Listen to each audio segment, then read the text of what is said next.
Welcome to this episode of the Awareness Podcast. Bill Free presents the first of 3 episodes of Conversations in Truth, entitled The Direct Experience of A Course in Miracles. Bill's goal in commenting on the lessons of A Course in Miracles through a non-dual lens is to help you quickly have the direct experience of awakening that the Course points to.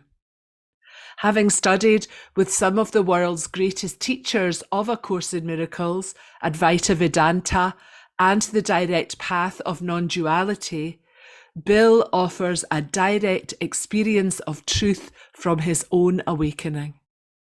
Sit back and enjoy the episode and say yes to stepping into a new awareness of who you truly are. Awakening is not something you have to wait for. The direct experience is here for you right now. And now, Bill Free. Hi, everyone. It is my joy to be sharing with you today using the workbook and the teaching of A Course in Miracles. I am super excited about the content of what we're going to look at together. The Course in Miracles is typically not something that you could say is the thing that awakens you. Everyone, I mean, when I started the path, I was just, A Course in Miracles was just music to my ears because I came from a religious background, and when I did that, I was really all in with Jesus, and I went to Jerusalem and Bethlehem. I wanted to go, see if that place was true, was real, that I was reading about in the Bible. And after over 2 decades of really faithfully following the Bible, I found the Course in Miracles, and oh my God, I felt like I found the Holy Grail. I still think I did.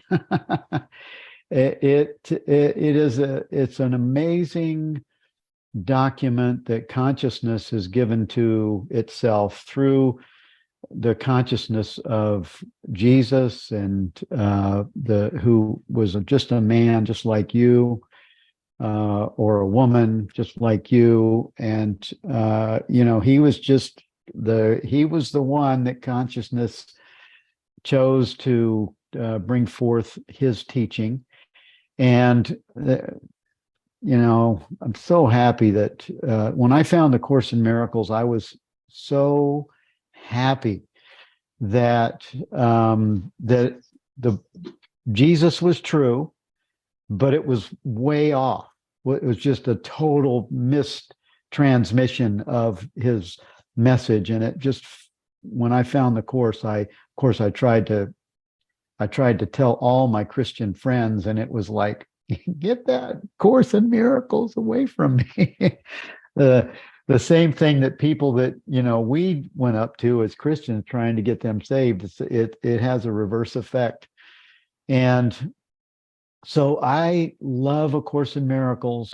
As many of you know, or many of you may know, I departed from the Course long enough to look at the other teachings, to look at the non-dual teaching, to look at the direct path teaching, to look at Ramana Maharshi, Nisargadatta, the teaching of Kashmir Shaivism, the teaching of Rupert Spira, Jean Klein, Francis Lucille, Atmananda Krishna Menon, all of these great teachers, because there's you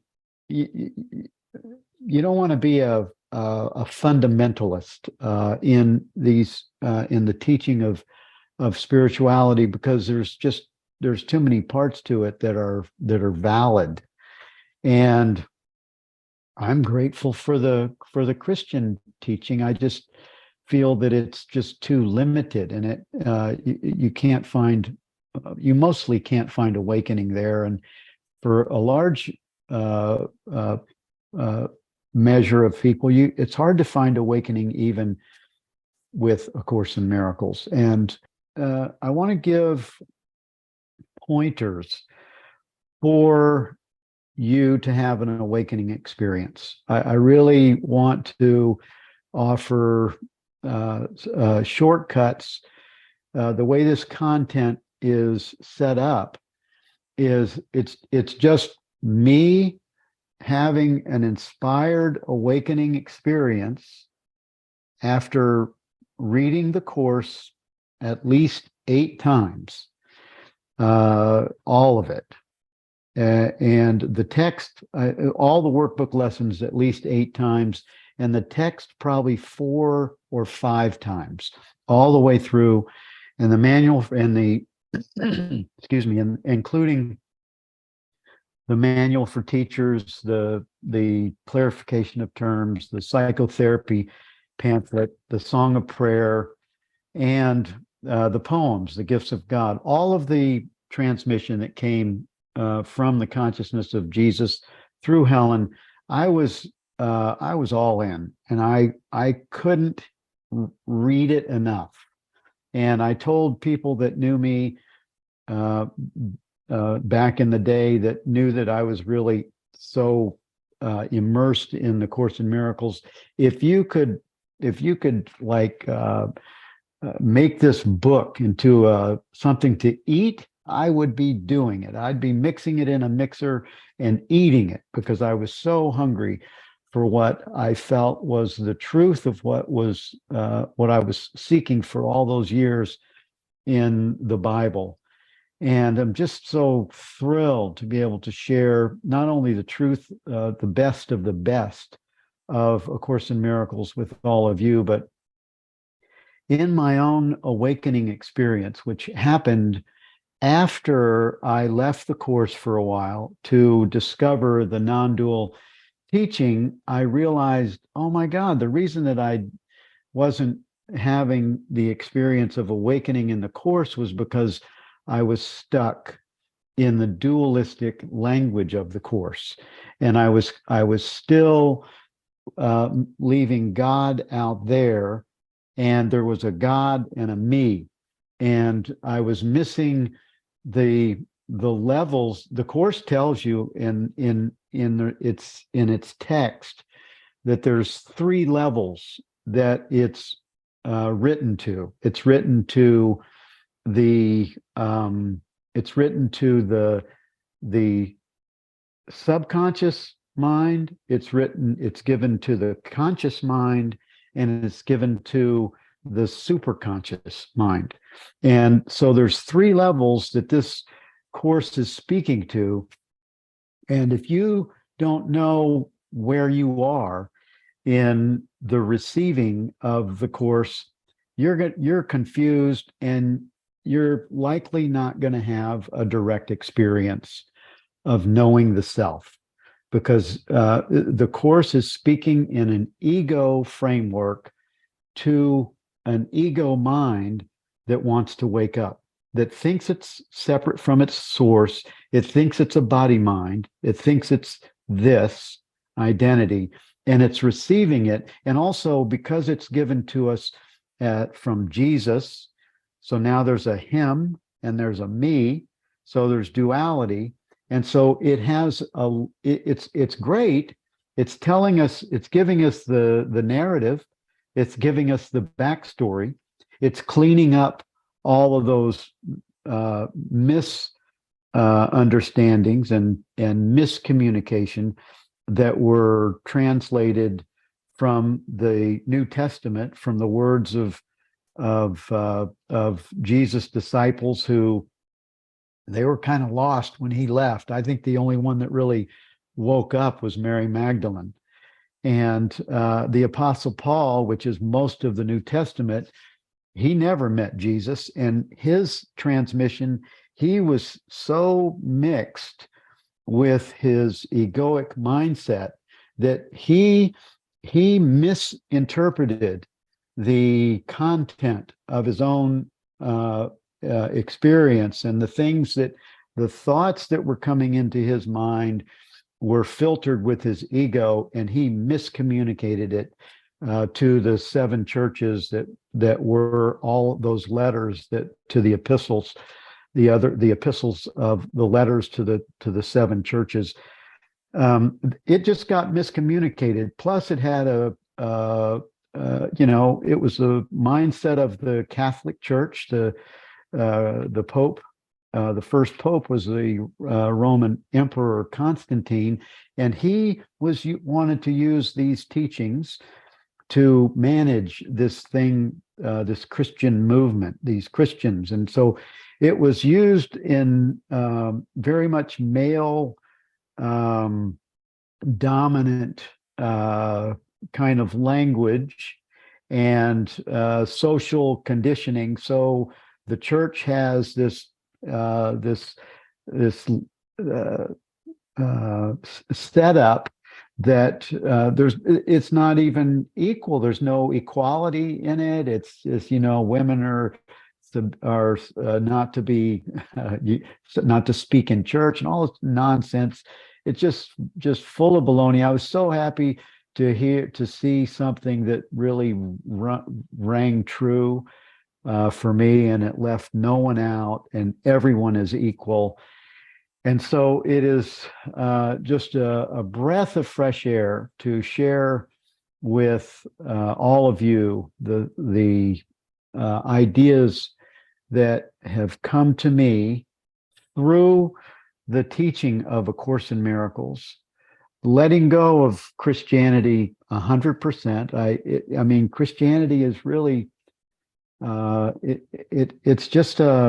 it's a tradition of dualistic teaching that's based on a lot of God in our image, a made up God, really, that is just man-made.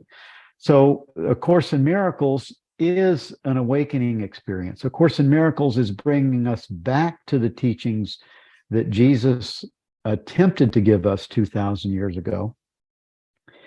And so what I want to do is I want to help you to get the best from the teaching that I have given commentary to. And I didn't really give a lot of commentary. I give non-dual kind of commentary. I read the workbook lessons. You've probably already listened to or watched some of the videos. Many of you have been with me for since September, and even before that, when I came back from a 2-month journey across country with James Twyman. I was inspired to sit down and share these workbook lessons. I thought I was just going to, I didn't know if it was going to be for a week or 2 weeks, but it went on for 18 months and became the teaching that has been waking people up just from the little retranslations that I transmitted as a channel. I was channeling the integration of the non-dual understanding into the workbook lessons every single day. And I didn't plan it. I would sit down in the morning. I would open the book. I'd highlight. I'd spend 15 minutes highlighting different words that I wanted to switch out in the context of the teaching, so that it came into a different filter. So it was more of a direct experience. And I get emails from people that have had an awakening through this simple transmission. My heart just wants to share it in a way that if you haven't had an awakening experience, I know that you can have one. I know from from the proof of people having that I talk to, that I know are living awakened lives. I know that it's possible for all of you. I know it's possible for everyone with A Course in Miracles. And if you're here because you love the Course, you're in good company, because we all love the Course, the language of the Course. You don't have to let the Course go. You can keep the Course in your repertoire of things that you love to read and that inspire you, to help you remember the truth of what you are, the things that sing to your heart.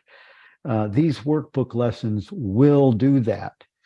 You're in the right place, because you can have an awakening experience with A Course in Miracles. So there's a lot of people don't realize that they have an awakening experience because they're not sure what it is.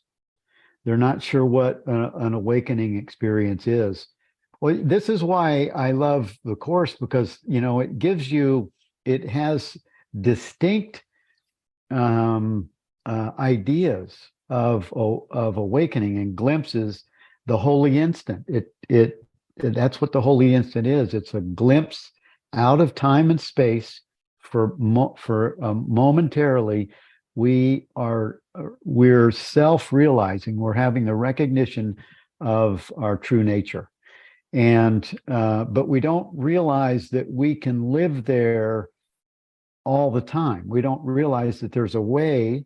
There's an understanding that we can have. If you don't know what awakening is, it's not likely that you're going to be able to live in the experience of awakening, because you're not going to know you're awake. You're just going to, you're going to, and you're going to be living in the experience of thinking, identifying as a body mind, and having an awakening experience, and having this experience of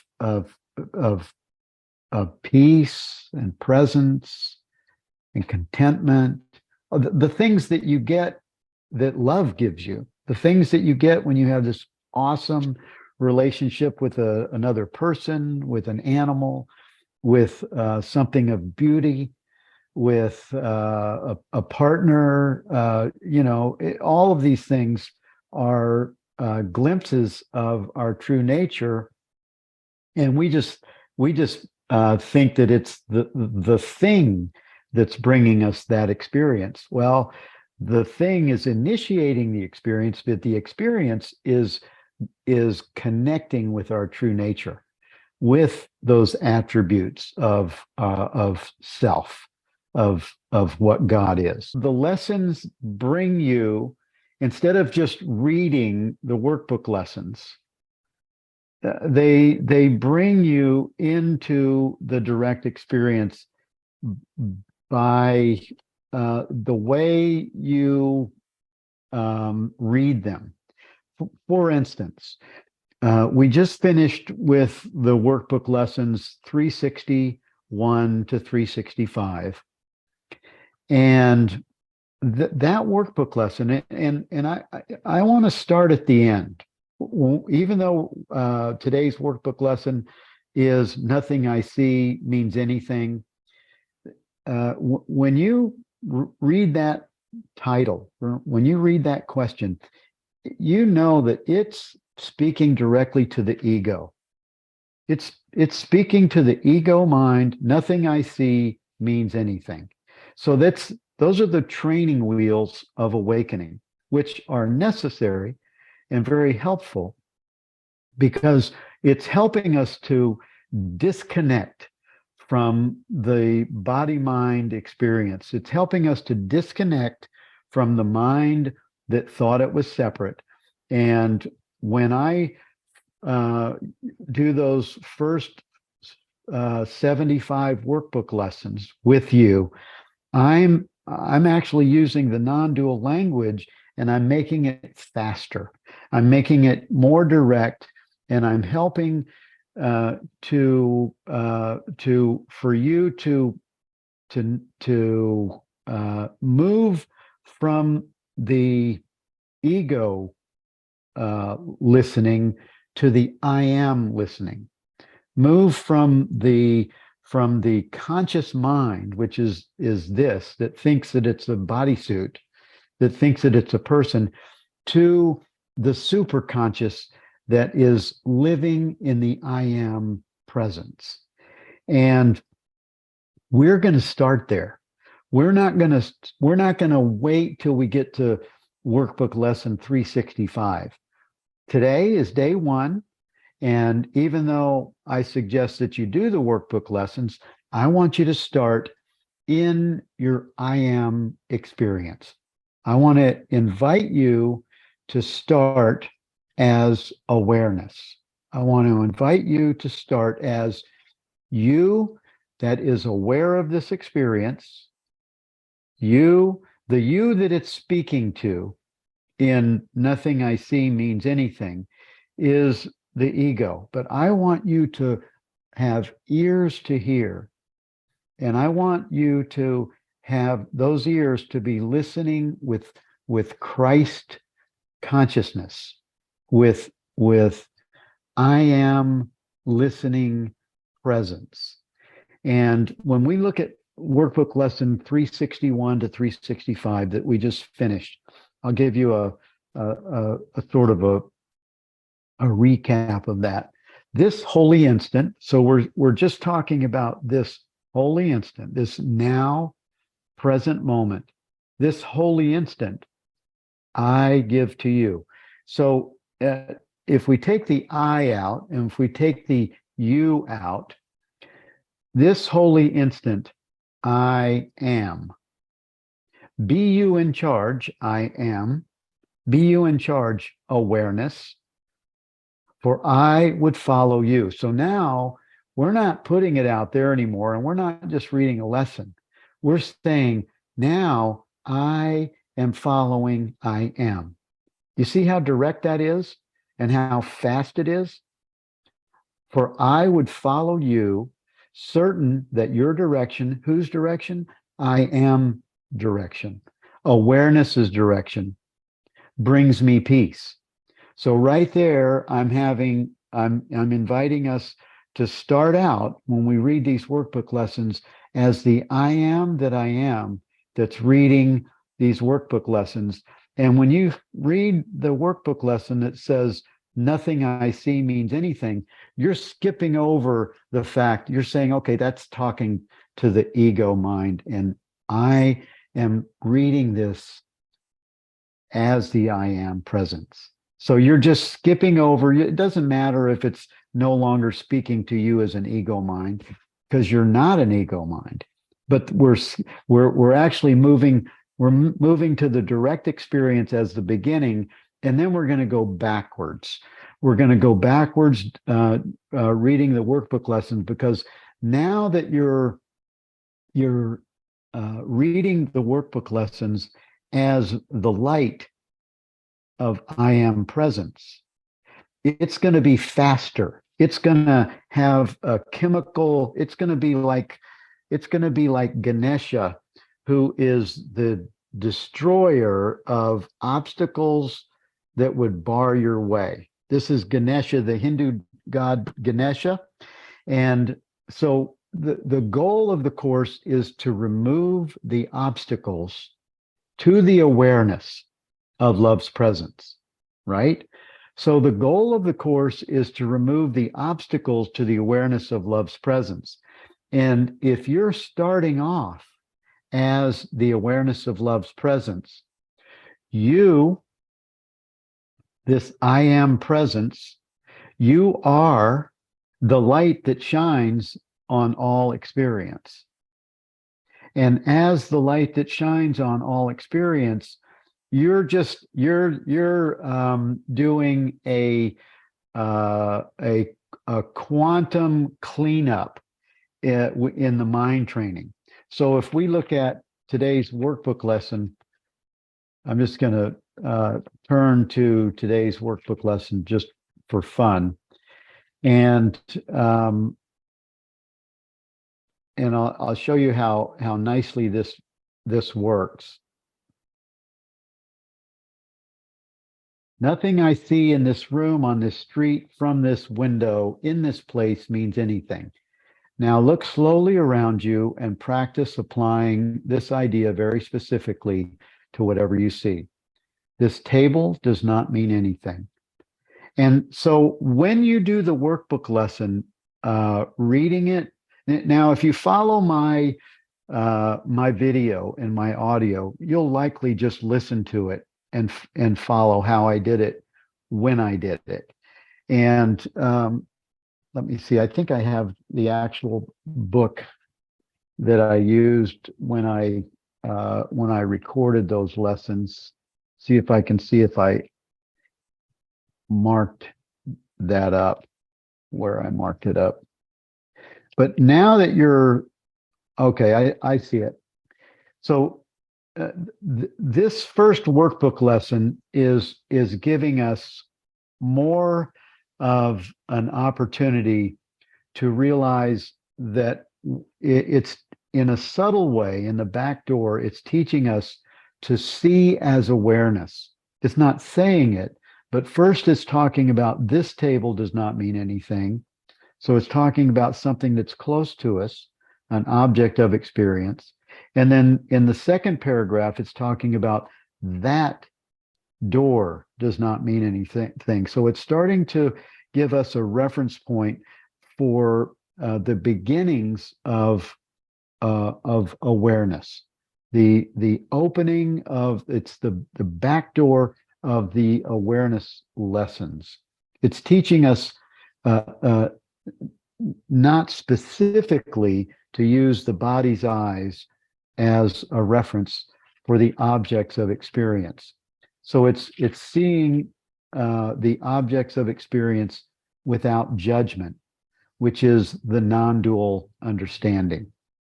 And then when we move to the to lesson 2, I have given everything I see in this room, on this street, from this window, in this place, all the meaning it has for me.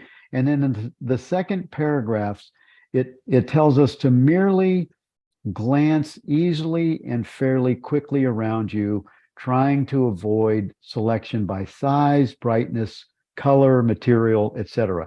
It's starting to ask us to see as awareness, as choiceless awareness. And this is why I call the first 75 workbook lessons the awareness lessons, because it's unlocking the mind that believes that it's separate. And then when it gets to certain workbook lessons, like lesson 28 and 29, above all else, I want to see. Above all else, I want to see things differently. It starts giving us some mechanisms where we can, in a subtle way, we give instructions to the mind to come under the leadership of the heart, or to come under the leadership of awareness, to come under the leadership of I am presence. So when you say, if you're one of the no's that you haven't read the course yet, or you haven't had an awakening experience, it's my recommendation, and I'll refer to my favorite workbook lessons if you want to look at what my favorites are. 28 is one of them. The reason 28 and 29 are my first favorite workbook lessons is because they have an ability for us as consciousness to give direct communication to the mind, and the mind must come under that direction. So when I say, above all else, I want to see, the mind has to come under that directive. It's a command. And even though it doesn't understand how it can say no, it can't say no. It can't say no. It has to come under the leadership of the directive. Above all else, you're giving instructions to the mind that is led by consciousness. It's led by awareness. Above all else, I want to see. So if that's you, above all else, I desire to awaken this year or this week, this month, right now. Above all else, I desire to know the self. If that's you, say that internally right now. Because when I offer an invitation to you, even though it looks like Bill, the bodysuit, is making the offer, it's consciousness. It's you. It's your consciousness coming through this mouth to you, inviting you to make the decision. So if that's the decision of your heart, above all else, I'm ready to awaken. If that's you, just say it internally, and you can just put that one in the bank. It's a done deal. And that's the way this works. And when it comes to, Ganesha removing the obstacles, don't you love this character? I just fell in love with this guy in India, but because he's the obstacle remover. And there are many lessons in the Course in Miracles that are obstacle removers, many of them. And there's my next best one for you is one that I used hundreds of times. It's lesson 34. I can choose peace instead of this, right? We all have those moments where we get, we get surprised by our emotions. We get surprised by the way we feel when someone says something, or the way we feel when something happens in our experience. And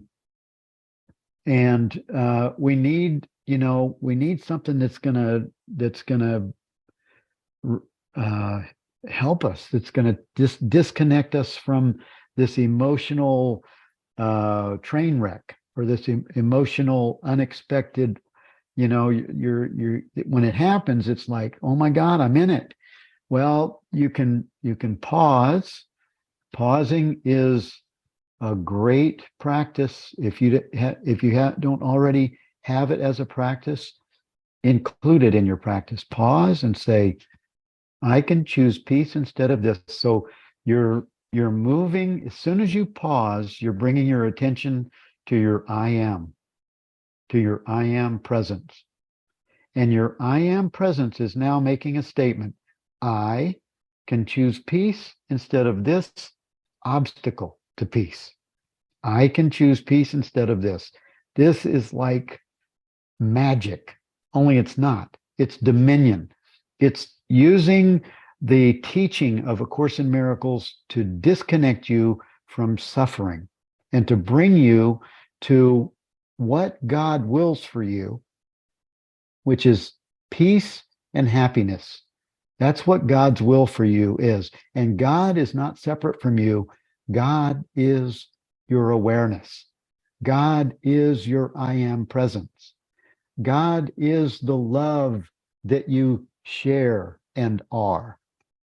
So when it comes to the workbook lessons, and what I recommend for everyone is that you have a journal. If you really want to take this serious, if you really want this awakening experience to be one that's like off the charts, amazing, like it can be and is exciting, have a journal. Write down your favorite workbook lessons, the ones that are your go-tos. I'm going to read mine off to you. There's not very many here, but I'm going to read my favorites off to you. 28, 34, 41, 49, 106, 109, 122. Oh, 122, I want to pause right there for a minute. That one is great for people that love the using forgiveness. Forgiveness offers everything I want. What could you want that forgiveness doesn't offer? Now, if you love that workbook lesson, you're going to love the way I changed it, because I just take the word forgiveness out and I put awareness in. What could you want that awareness doesn't offer? Awareness offers everything that I want. So anytime that you're in a situation where your peace is disturbed, you recognize that you have hatred in your heart, or you just don't like this person, or you're pissed off, or you're worried, or you're fearful, you can move to this place of course, you can go to the go-to, I can choose peace instead of this. That one always works. Or you could say, okay, I want to forgive this. Well, you want to bring it into awareness, because awareness is forgiveness on steroids. It's you taking it, accepting the atonement for yourself. It's you accepting the light of pure presence for yourself. And as awareness, you bring this grievance into a space of love. You bring this upset, this fear, this situation, you bring it right in to a place that is just, it's love saying, come back to what you are, come back to your true self. And so let's see, 122, and then the three more, 125, quiet, I receive God's word today.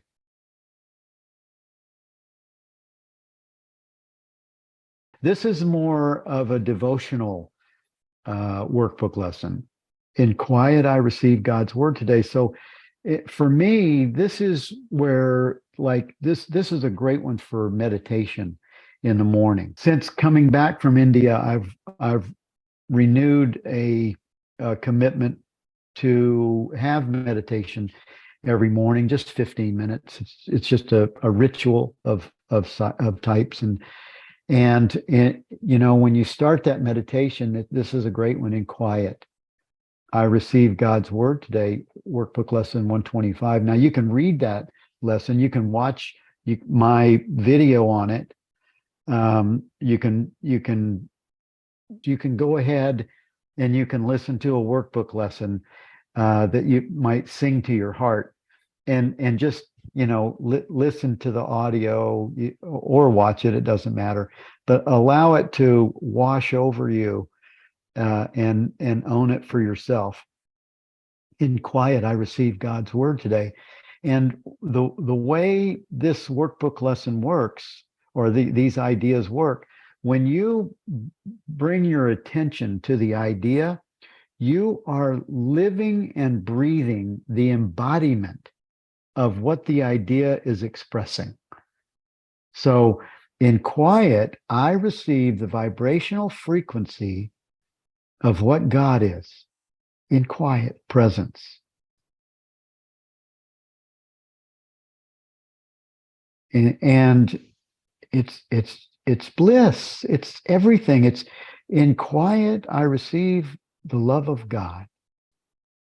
In quiet, I am the love of God. In quiet, I receive God's word today. So if that lesson 125 speaks to you, it's a great meditation lesson. And then the next one is another one. When I went to Tiruvannamalai and I walked the 14 kilometers around Arunachala, this next lesson, into its presence. Into this presence would I enter now. I started singing it as I was walking around the mountain, and into this presence would I enter now.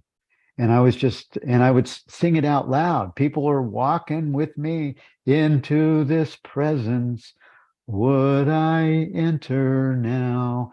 And I'd turn to Arunachala, and I'd look up at the mountain, and I'd raise my hand up to it. Into this presence would I enter now? And, I was just in this total, oh my God, moment of connection with the Shiva that is represented by Arunachala. And so these workbook lessons, you don't have to let any of them, they don't become old ideas. They're a devotional passage and experience for you. 182 is I will be still a moment and go home. Oh, so just listen to the title.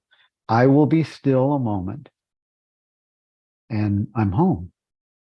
I will be still a moment and I am that I am. I rest in God. Oh, that's another. There's so many. I rest in God is 109. And when you, I rest as presence, take God off of the pedestal, take him off of something that is an old paradigm that God is separate from you, and bring it in close. God is pure presence. God is I am. God is awareness. God is you. God is you, beloved. Pure presence. You're not separate from this. This is what the Old Testament meant when it said that you were made in the image and likeness of God. That's how the image and likeness, it's not in a bodysuit. When this bodysuit dies, it loosens itself from the thing it wasn't. It loosens itself from the image, the identity of the person. It loosens itself and it returns back to its essence. So it's not death at all. It's the dissolution of the separate self. It's the vitality of beingness. And the exciting thing is that it moves to do something else. It moves to be something else. And so in that way, death is just a beautiful passage to something else that's super exciting. And when I was in India, some of you heard me say this in the master class for December. The Swami that I listened to said that for us to have this bodysuit experience, we had something like I think he said 85 million lifetimes to come to this body mind experience, where we could have a conscious awakening and we could be planted in the fertile soil of consciousness, so that we were ready to awaken to this experience, for consciousness to awaken to itself in this individuation. So that's pretty exciting, because you went from being a mosquito or a snake or a rock. I don't know how rocks die, but something happens. A leaf, an animal of some type. But you have, in this lifetime, you've incarnated, and you're here because you're interested in an awakening experience. So you are consciousness that has has had many, many lifetimes and is now ready to have this awakening experience and to share itself with consciousness the way that you are. And so those are my favorite workbook lessons.